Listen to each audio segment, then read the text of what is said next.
আমরা চিন্তা করব যে সেখানে আমরা যাবো।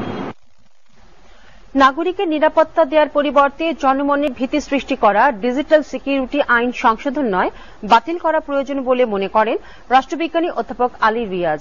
আর আইনটি সংবিধান ও মৌলিক অধিকার পরিপন্থী বলে জানান টিআইবি নির্বাহী পরিচালক doctor Iftekharuzzaman. Digital security act ও করণীয় শীর্ষক ওয়েবিনারে অংশ নিয়ে তারা একথা বলেন। আইনটি টিকিয়ে রেখে দেশে সুষ্ঠু নির্বাচন সম্ভব নয় বলেও মত দেন বিশিষ্টজনেরা। স্বস্তিকা সিংহের আরও একটি প্রতিবেদন। প্রবীর শিকদার থেকে শুরু করে সম্প্রতি গ্রেপ্তার হওয়া শামসুজ্জামান শামস, একের পর এক সাংবাদিকরাই ডিজিটাল নিরাপত্তা আইনের হয়রানির শিকার হচ্ছেন। তবে আইনটির বিতর্কিত ধারাগুলো সংশোধন করা হবে বলে আশ্বাস দিয়েছে সরকার।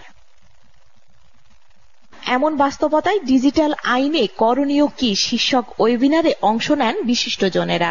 যুক্তরাষ্ট্র এই আইন বাতিল করতে বলছে না, তারা বলছে এই আইনের যেন অপপ্রয়োগ না হয়। রাষ্ট্রবিজ্ঞানী অধ্যাপক আলী রিয়াজ বলেন, উদ্বেগ সৃষ্টিকারী ডিজিটাল সিকিউরিটি অ্যাক্টের সংশোধন নয়, বাতিল প্রয়োজন। কিন্তু মনিটরিয়াম ইম্পোজ করাটা ইমিডিয়েটলি দরকার।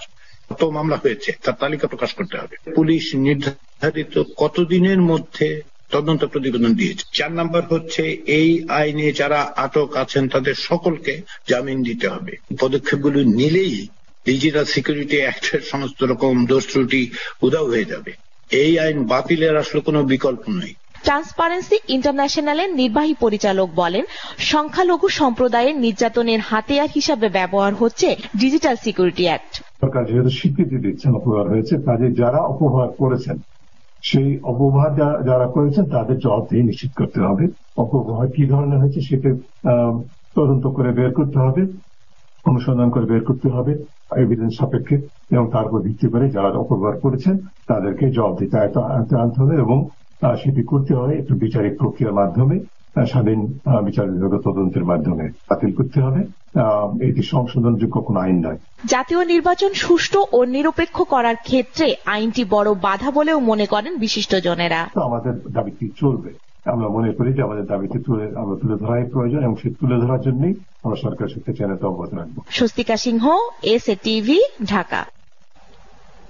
প্রস্তাবিত উপাত্ত সুরক্ষা আইন ব্যক্তিগত তথ্য সুরক্ষার পরিবর্তে